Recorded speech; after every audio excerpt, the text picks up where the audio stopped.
பருத்தி பால் செய்ய போகிறேன். பருத்தி பால் செய்கிறதுக்கான தேவையான பொருள் எடுத்து வச்சுருக்கேன். பருத்தி கொட்டை ஊற வச்ச நைட்டு இப்போ எடுத்து செய்கிறேன். தேங்காய் பூ 3/4 மூடி எடுத்து வச்சுருக்கேன். பச்சரிசி ஊற போட்டது, ஏலக்காய் 3 அல்லது 4, மண்டை வெல்லம் நுணுக்கி வச்சுருக்கேன். இது எப்படி செய்ய போகிறேங்கிறது இப்போ காட்டுறேன்.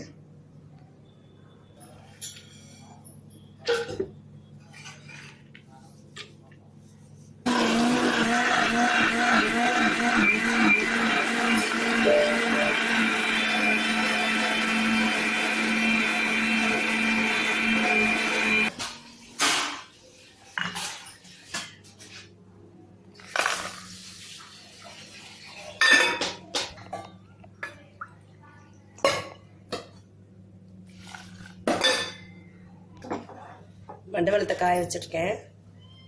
இந்த காயட்டும், அதுக்குள்ளே நம்ம அரைச்சிக்குவோம்.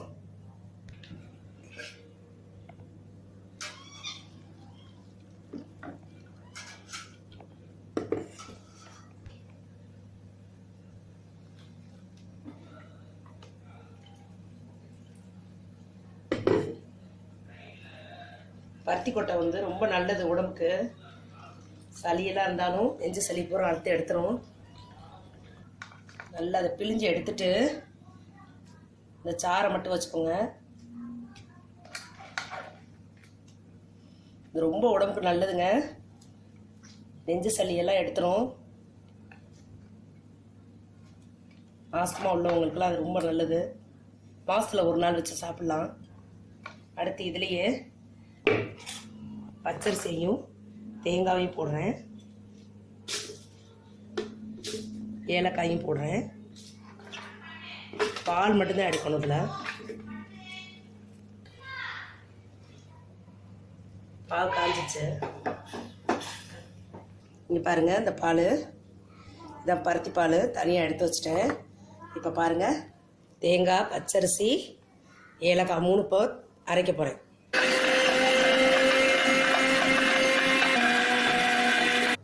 மண்டவெல்லம் நல்லா காஞ்சிடுச்சு. இப்போ இதை வடிகட்டிடுவோம்.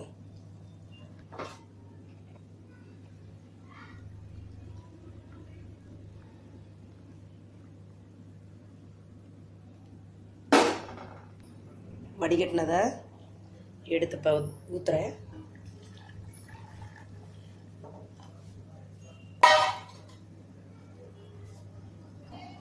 இது கொதி வந்துருச்சு பாருங்க. பருத்தி பாலை ஊற்றுறேன். பருத்தி பால்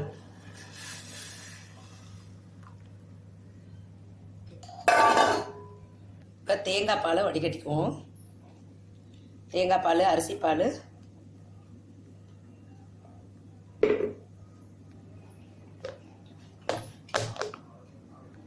இந்த நேரத்தில் நம்ம இது மாதிரி வச்சு சாப்பிட்டோம் அப்படின்னா நெஞ்சு சளியே இருக்காது.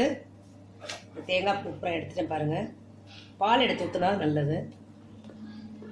பாருங்கள், காஃபி போடுற நேரம் தாங்க வரும். இந்த பாருங்கள், கொதிச்சிருச்சு.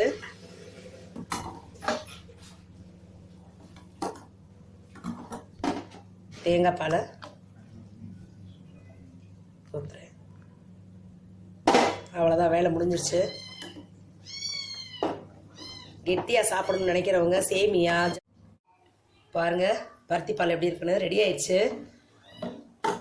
இப்போ